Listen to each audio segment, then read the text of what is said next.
Good evening and welcome from me, Bodela by Sussex, and also, of course, on behalf of the Institute of Modern Languages Research. Our biannual Bithell lecture is, of course, one of the most important points in our calendar, and I'm really pleased that it's possible to host the event, albeit in an unusual format. And this is, of course, to no little extent due to the flexibility of our speaker. Professor Raphael Groß, I'm absolutely delighted to be able to welcome you here, or not here, this evening for the 2021 Bithell Memorial Lecture. It's a real pleasure also personally, because it means renewing an acquaintance that dates from the very first conference that I organized in London. I was pretty much straight out of my PhD. It was September 2001, and I organized this one-day symposium on the Berlin author Georg Hermann, whom nobody knows, and but whose 150th birthday we're celebrating this year.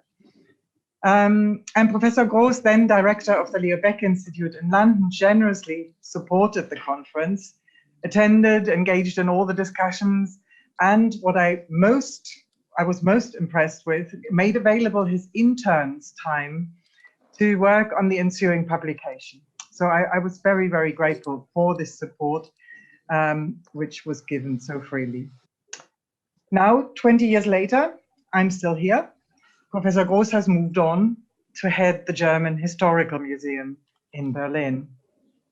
But let me just go a little further back than that and provide a brief introduction to our speaker.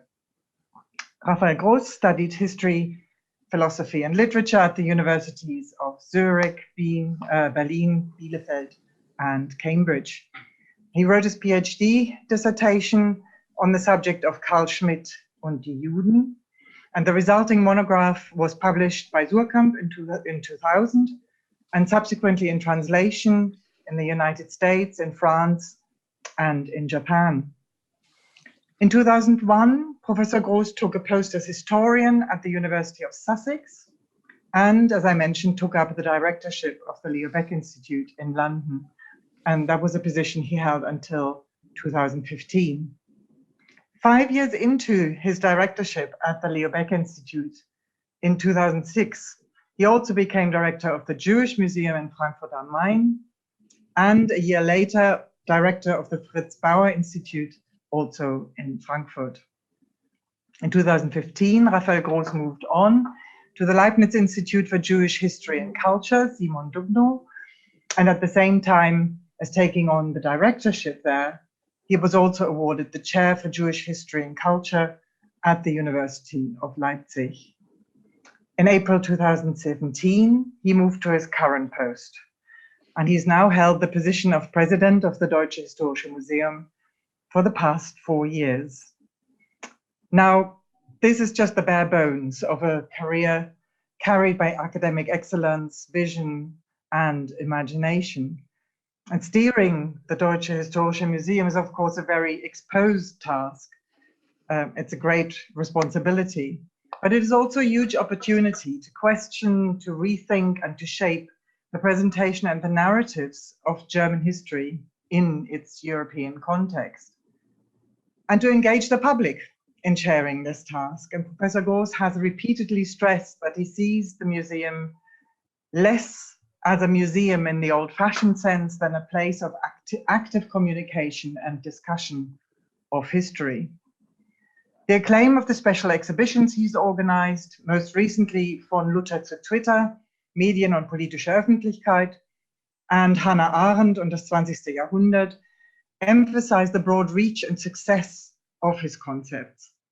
Perhaps most challenging, though, and necessarily an ongoing project, is the reconfiguration of the museum's permanent exhibition. So I will now hand over to Professor Groß himself to speak about this and other challenges, and about his experience and his vision for the museum's shape and future. So many thanks again, Herr Groß, for joining us. We very much look forward to your talk. Thank you, Gola. First, many thanks for inviting me to give this Bithell Memorial Lecture. It's a a great honor. Thanks for your very kind and somehow a bit frightening introduction. I really sound like I'm already 100 years old and terrible, but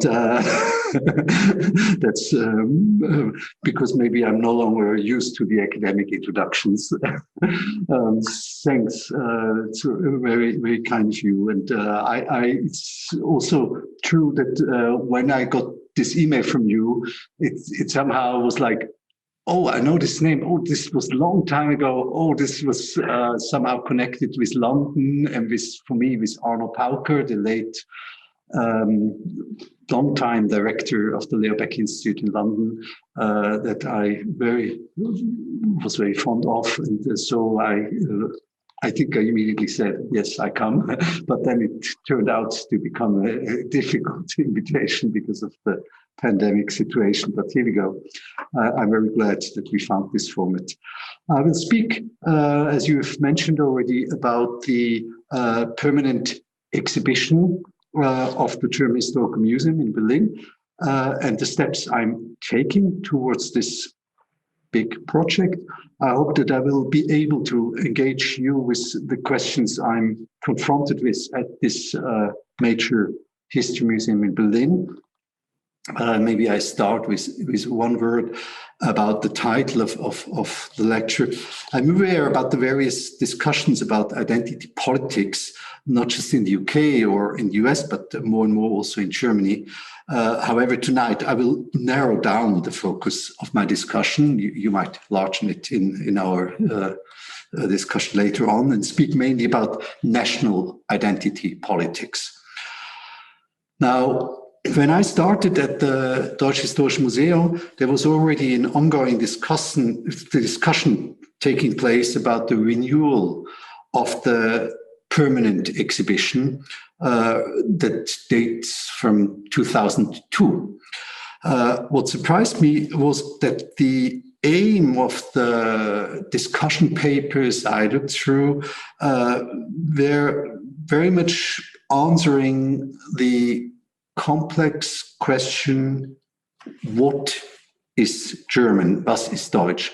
And here I think I should start putting on my PowerPoint. So now, as I said, what I was seeing first was a lot of internal papers about the question, what is German? I will not make this the center of my own work to continue this perspective, but let us have a look at possible answers to it in light of what the National History Museum could focus on. So I start here with the German Wood, der Deutsche Wald. And actually, that is the start of the permanent exhibition now. I'm not joking, it's seriously how it starts. So that's how the permanent exhibition that will close now in June 2021 is introduced. One could, of course, answer it with Wagner, the author of Was ist Deutsch, a text that he wrote, one of the most influential German artists of the 19th century, with impact until today. For sure, one must consider in what ways this relates to this photograph, which needs no more comment. And one could also say that an important historical turning point that might be unique for German history is the fall of the wall in 1989. And finally, then I give up this kind of small tour. We could look at Karl Marx, as we looked first on Wagner. The monumental sculpture that you see here is located in Karl-Marx-Stadt, or actually today it's called Chemnitz, but it was called Karl-Marx-Stadt between 1953 and 1990. So that already shows that Marx and German history have something very close related to each other. Now, this all might look a bit bizarre to you, and you might think I've just asked a volunteer to put together some slides.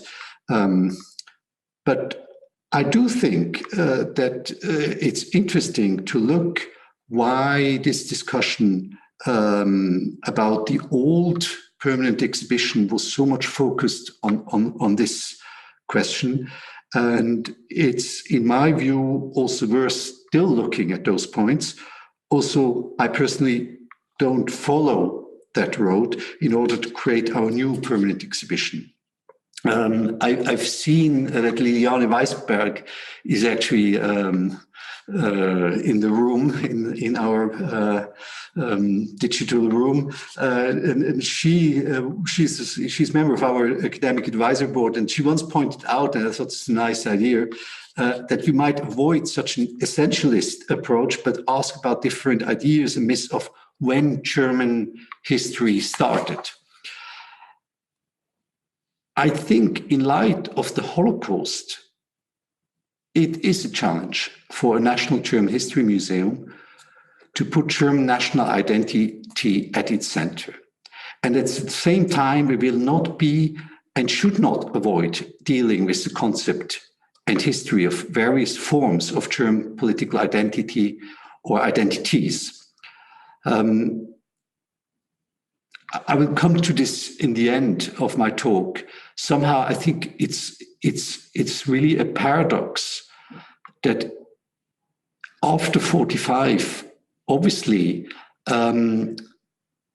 it has a lot of evidence that we avoid the idea of talking or creating or talking about a specific German national identity, because what happened during the Holocaust and the Shoah and the Nazi period. At the same time, if you universalize history, you also are confronted with the problem of taking on responsibility for this specific history that is not a universal history, but it's a specific German history. And so I think we have to deal with this paradox as a National History Museum. It's now, of course, too early to give you answers how we will deal with it. We, as I said, will close the old permanent exhibition in June this year, 2021. We've just reopened it, I think, today, after the pandemic situation has become a bit better here. But it will take us about 5 years to renovate the building and then reopen it. So we are really now in a process of finding and discussing steps. I would like to take you with me on a tour rather than present you the complete set, a tour of ideas that I'm discussing with my team and with various colleagues about the huge problems that you face when you are creating an exhibition of 10,000 square meters on German history at such a symbolic place. And talking about symbolic place and where we are located, I think I should start really with saying something about the museum, because I can't assume that you've all seen it. This is a rather kind of 18th century, nice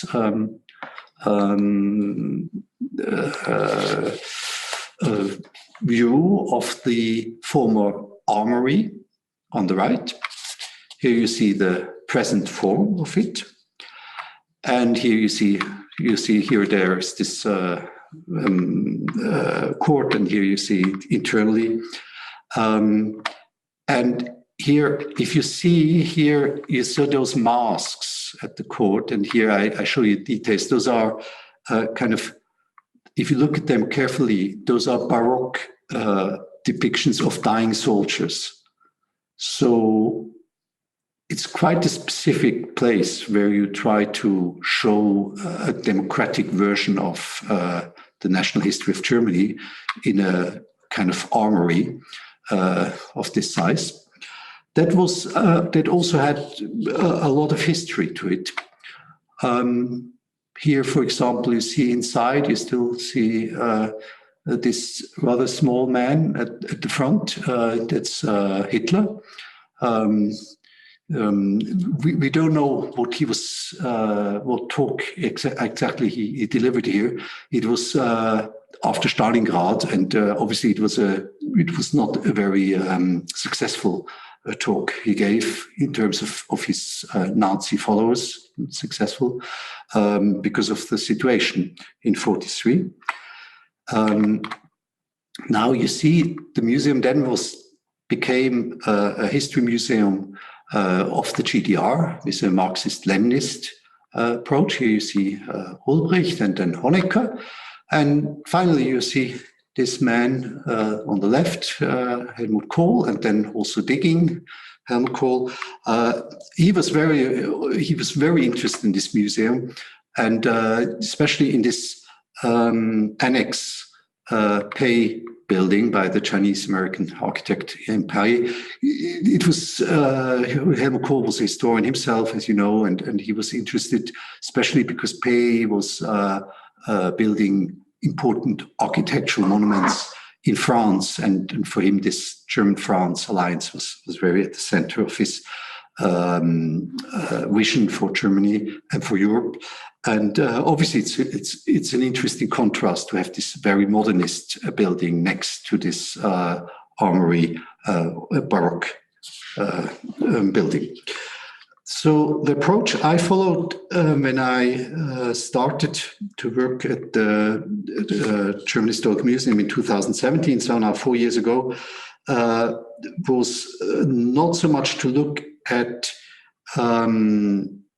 national German identity, but I was interested to focus on the term of historische Urteilskraft, historical judgment. I thus started a series of symposiums, exhibitions, publications under this umbrella of historical judgment. For example, here we organized the first one with around 400 people in this huge area, a discussion what to do with one of our objects that at that time was in the discussion because Namibia wanted it to be given to Namibia. It was originally from the 15th century, and 3 weeks after I've started as president of the Deutsches Museum, I got this letter from Namibia to return this object. And I think we were the first institution, at least in Germany, that did not decide about restitution or non-restitution of a colonial or an object with colonial past within the members of staff or within with our lawyers. But we organized a public hearing with people from very different backgrounds in a very interdisciplinary international hearing to discuss what the best solution would be for it.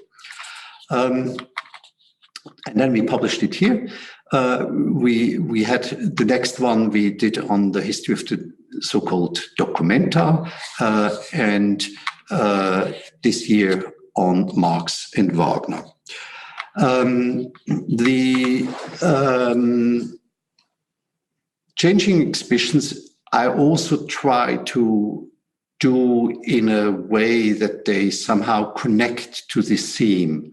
The very term of historische Urteilskraft is very much a notion used by Arendt, and so it was kind of, for me, important to have an exhibition about Arendt. And actually, it was not an exhibition about her oeuvre, but about the debates, the contemporary debates she got involved in.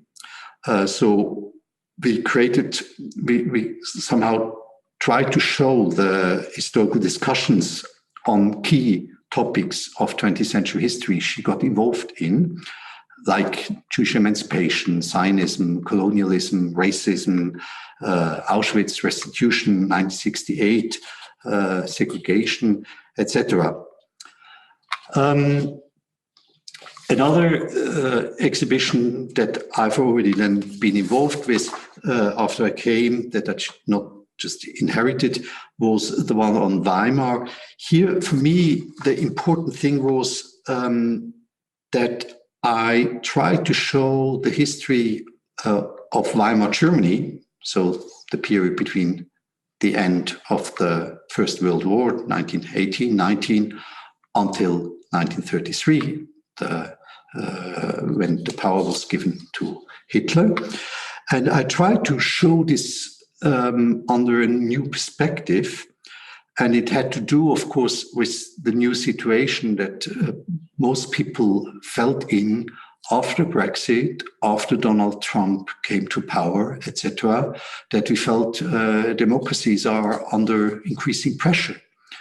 And so we looked at the way how Democrats saw themselves this period.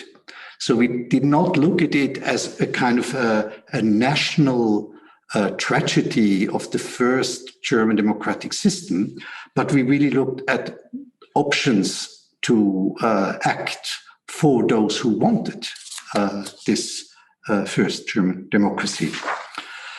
Now, let us turn to the permanent exhibition. And here I will really give you a brief first overview so that we might then get into a discussion that you get an idea. The collections are enormous. We always speak of about more than 1 million objects that we have. So obviously I can only dip into it. This is something that I find very precious from the 16th century because it gives an impression of different social stratas in Germany. We have a lot of elements that have to do with actually history of medicine, like this prosthetic arm. This obviously was the most popular object in the period of Corona because everyone wanted photos in the press from this object that was obviously a kind of a very weak mirror of a past pandemic catastrophe. I mentioned that we are an armory, but we have huge collections of weapons, uniforms. We are very proud of holding this head of Napoleon.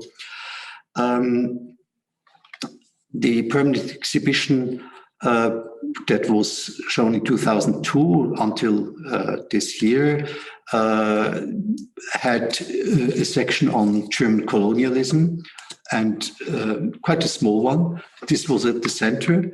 I thought it's quite interesting because this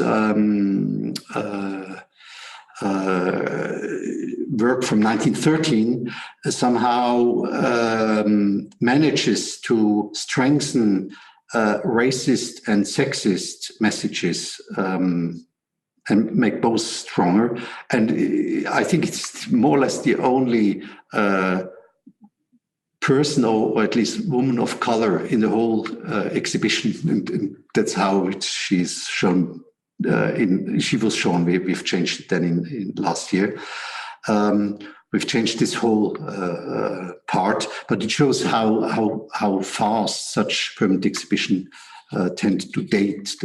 They show things today would possibly no one would dare to do that.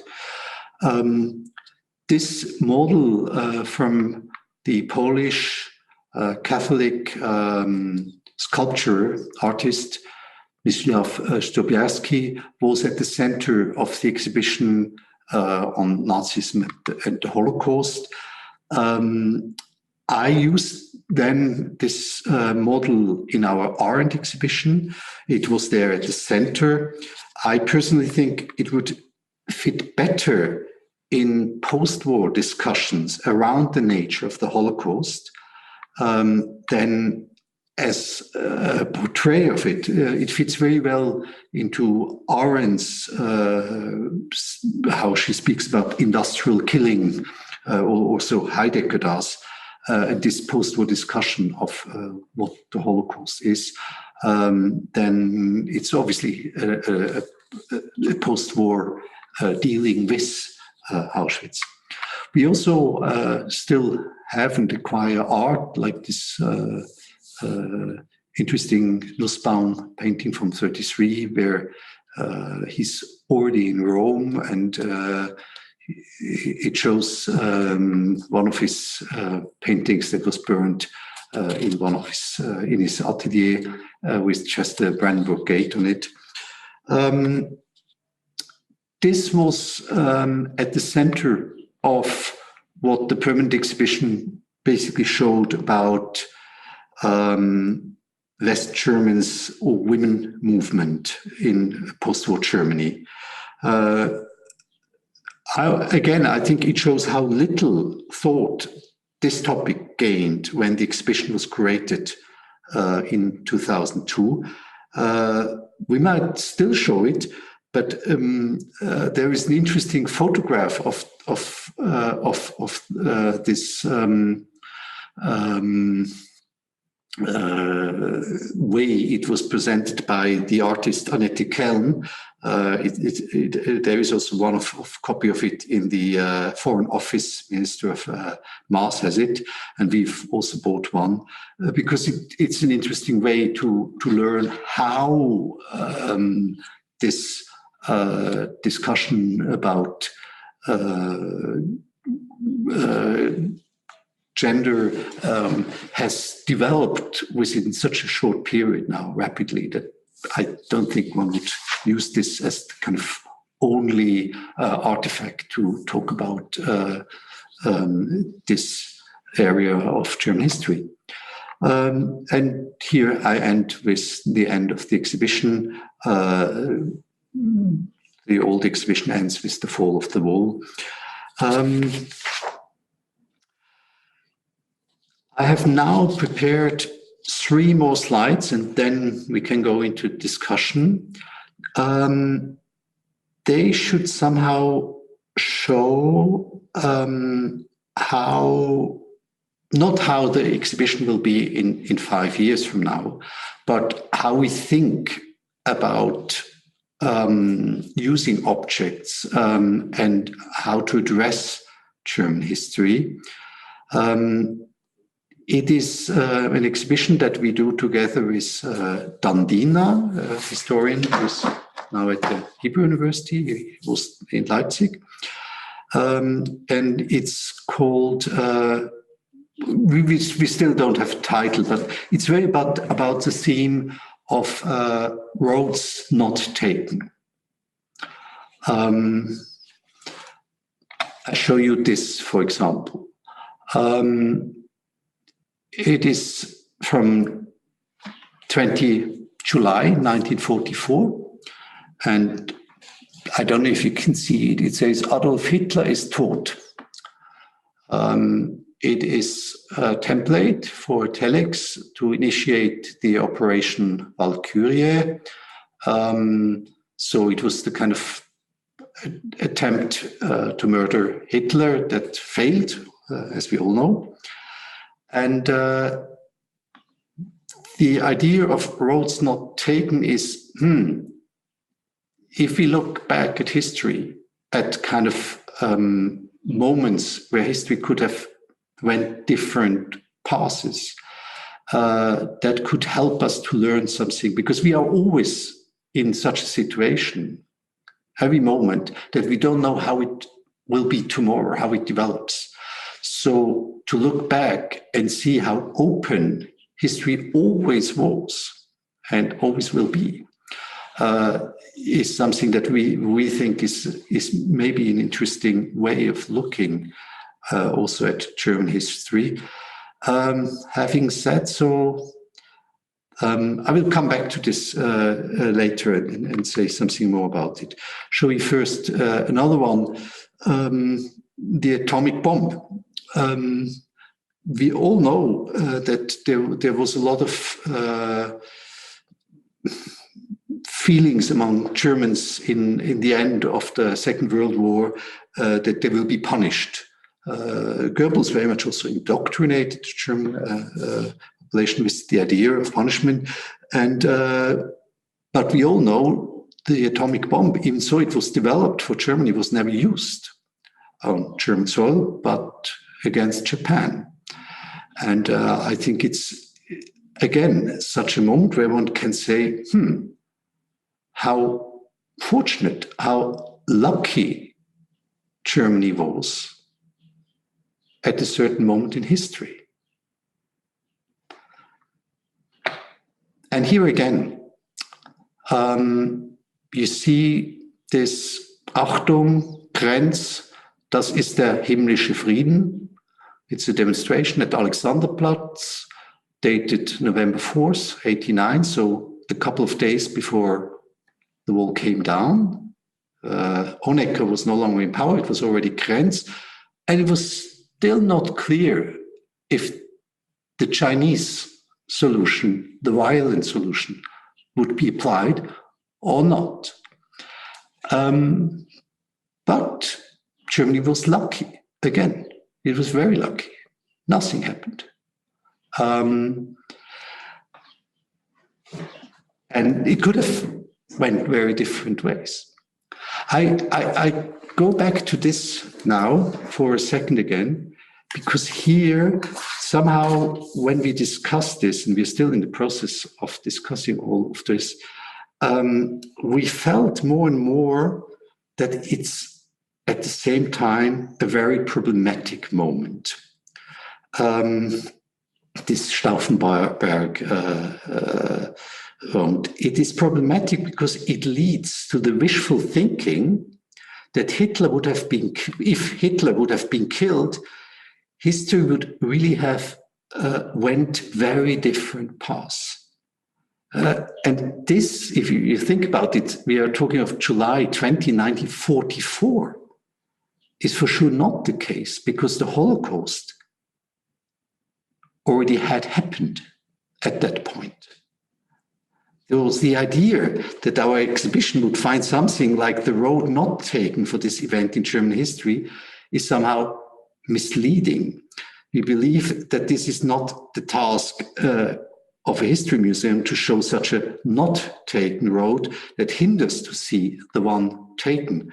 All the others help us to show what could have happened if we do not find the moment when this road could have been taken. So you see here, even so, it's very tempting to say, oh, yes, this would really have changed. And it's interesting because it was taken up so until today in German public discourse, this plays such a big role. While the other points, I really think, yes, it could have went very differently and it would have really changed German history. Now,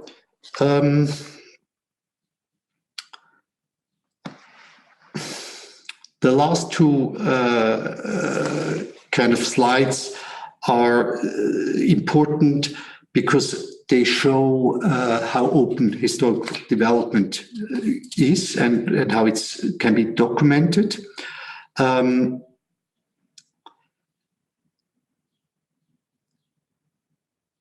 And in a way, it's also interesting when you think about the ending of the first permanent exhibition. It seems like we are repeating the same. We are also ending on a positive note when the wall comes down in 1989. So 2002 and 2025 those two permanent exhibitions will not be so different. Now, where do I see the difference? The unification's good fortune was presented as the result in the old permanent exhibition as a result of a long development, as a positive result of something that had to come. I quote Willy Brandt, who called it, jetzt wächst zusammen, was zusammengehört. What belongs together has come together. It's like children that start, they had quarreled and now they get together. There is some kind of normative quality to this sentence. What belongs together has come together. And it's this normativity of the permanent exhibition that we now have. It ends in how it had to go. We, however, present it as pure luck. Luck as one experiences it as a narrator who describes historical development. We do not tell the story as part of a group, but from a distance in time and space. I think this distance in time and space could develop into an effort to respond to the paradox of German history, as I mentioned it in the beginning. Thanks for listening. Well, thank you very much for this talk and for taking us with you behind the scenes and making us part of the thinking process behind things.